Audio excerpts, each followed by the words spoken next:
Queridos filhos e filhas da igreja, quem de nós já não ouviu a história de Aladim e da sua lâmpada mágica? Eu? Tudo bem, assim você me ajuda. Qualquer desejo, eu vou aproveitar o ensejo, o menino do som, tira um pouquinho do grave, filho, por favor. Bem, de acordo com a lâmpada, qualquer desejo manifestado diante dela se realizava imediatamente. Se também nós tivéssemos de posse de uma lâmpada dessas, eu gostaria, e portanto pudéssemos pedir qualquer coisa, seria bom nos perguntar o que pediríamos. E aqui eu já fico fazendo e deixando essa pergunta. Se você tivesse uma lâmpada mágica, você tem direito a 3 desejos, diz a lenda. Eu queria que você pensasse, o que você pediria? Muito bem, dei um tempinho para vocês, Veja, a maioria dos pedidos que os senhores fizeram são pedidos temporais. Estão reservados aqui, por exemplo, que eu me case. O seminarista provavelmente deve ter pedido que eu seja padre, Claro, é normal e não tem nenhum problema. Mas a maioria das coisas que nós pensamos são pedidos para esta terra, que eu consiga um emprego, que meu filho passe na faculdade. Poucas vezes nós pedimos coisas que redundem para a eternidade. Poucas vezes nós pedimos coisas celestiais, já repararam? Talvez alguns responderiam a riqueza, talvez outros dissessem o desaparecimento de todas as doenças, o fim das guerras, me casar com uma estrela de cinema. E a Bíblia disse que Salomão teve essa sorte. Certo dia ele subiu para a montanha de Gabaon para oferecer sacrifícios, e ali Salomão teve um sonho profético. Deus disse que ele poderia pedir o que quisesse, e seu desejo seria concedido. Salomão poderia ter, como muitos, poderia ter pedido ouro, saúde, poder, fama, mulheres. Mas Salomão reconheceu que não passava de um adolescente inexperiente. E o que ele precisava mesmo era de sabedoria, para que com o coração sábio ele pudesse de maneira eficaz governar seu povo, discernindo entre o bem e o mal. Reparem que Salomão era apenas um adolescente, porque a sabedoria não tem necessariamente nada a ver com idade, ela vem do alto, e aqueles que temem ao Senhor encontrarão.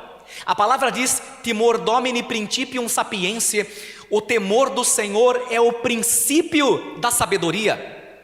Quantas vezes adolescentes são sábios e senhores de 60 dão vexame, porque não temem a Deus. A sabedoria, caríssimos, está ligada ao temor de Deus, e não é a sabedoria da faculdade, não é a sabedoria dos mestrados e doutorados, mas é uma sabedoria que vem do alto. A primeira leitura de hoje é, na verdade, uma reflexão sobre essa escolha sábia feita por Salomão. E ainda bem, que bom, nos ensinou a pedir aquilo que é essencial, a sabedoria. Contudo, pode brotar em nós uma pergunta que eu percebo que as pessoas, se não verbalizam, pensam.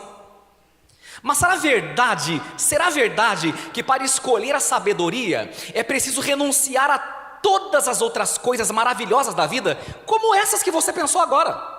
Casar-se, que seu filho passe na faculdade, que a sua filha se forme em medicina. Será que pedir sabedoria é abrir mão de coisas boas? Ser padre é abrir mão de coisas boas? Veja o que a própria palavra nos responde na primeira leitura. Se você pedir sabedoria, será que você vai perder todas as outras coisas? Veja aí na sua primeira leitura, no versículo 11. Dá uma olhadinha. Versículo 11. Olha o que o Salomão disse depois que ele pediu sabedoria.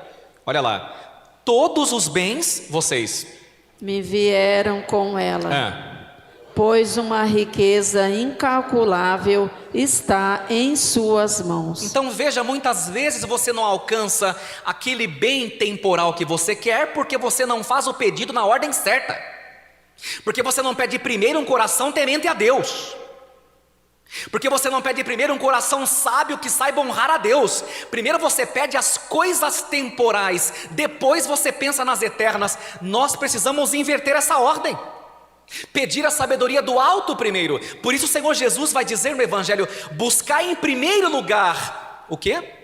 O reino de Deus e a sua justiça, e todas estas coisas vos serão acrescentadas. Agora me desculpe a franqueza, primeiro você busca o trabalho, primeiro você busca um namorado, primeiro você busca uma mulher, depois quem sabe se sobrar um tempo, um espaço na minha agenda, eu começo a buscar as coisas de Deus. Você inverte a ordem, e é por isso que você dá com os burros na água.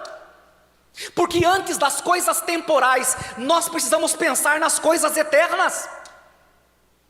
Ou seja, quem analisa as coisas apenas de maneira superficial e paupérrima, portanto, chega à conclusão de que seguindo a sabedoria de Deus, eu vou perder as coisas. Guarde uma coisa que eu vou lhes dizer. Tudo aquilo que eu tentei segurar nas minhas mãos, isso vale para coisas e pessoas, eu perdi. Tudo que eu coloquei nas mãos de Deus, eu ainda tenho e recebi 100 vezes mais. Você entendeu a diferença? Se você ama mesmo uma coisa, você ama mesmo uma pessoa, então você coloca para Deus. Veja que Salomão é tão sábio, né? A tradição atribui a Salomão o livro de sabedoria. Salomão é tão sábio que ele vai dizer que a sabedoria vale mais que o ouro, que a prata, e que todos os bens desse mundo comparados a ela, inclusive a beleza, que é fugaz, enganadora, passageira, inclusive a beleza, não passam de um punhado de lama ou de um punhado de areia. Você já fez a experiência quando criança e adolescente de tentar reter, isto é, de segurar um pouco de areia nas suas mãos? Quando você pega areia na sua mão, não é? E você segura, quanto mais você aperta, o que acontece com a areia? Ela escapa, não é verdade? Sobra quase nada ou muito pouco. O que sobra quando nós prendemos as coisas, quando prendemos a areia? Um pouco de dor e um pouco de frustração. É isso que acontece quando você quer segurar coisas e pessoas na sua vida, vivendo um verdadeiro pecado de idolatria. Deixa eu falar uma coisa para vocês. Hoje eu escutei 17 pessoas pela manhã. Todos vocês que eu escuto, é mais ou menos o mesmo enredo, mais ou menos a mesma dramaturgia. E eu também estou dentro do que vou dizer. O que nós fazemos? Nós queremos forçar as coisas. Coisa forçada não é de Deus.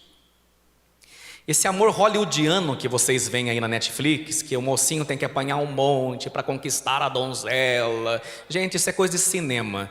O amor verdadeiro que Deus tem para você é natural.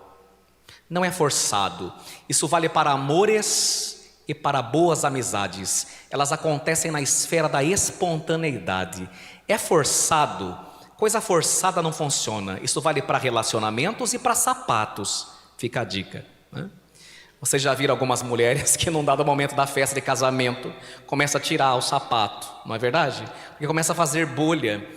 Tudo que não é de Deus na sua vida, guarde isso, é um calçado apertado.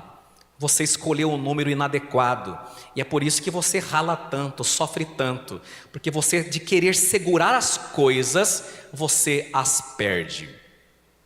Há um poeta que dizia assim: gosto muito das pessoas, por isso as deixo livres.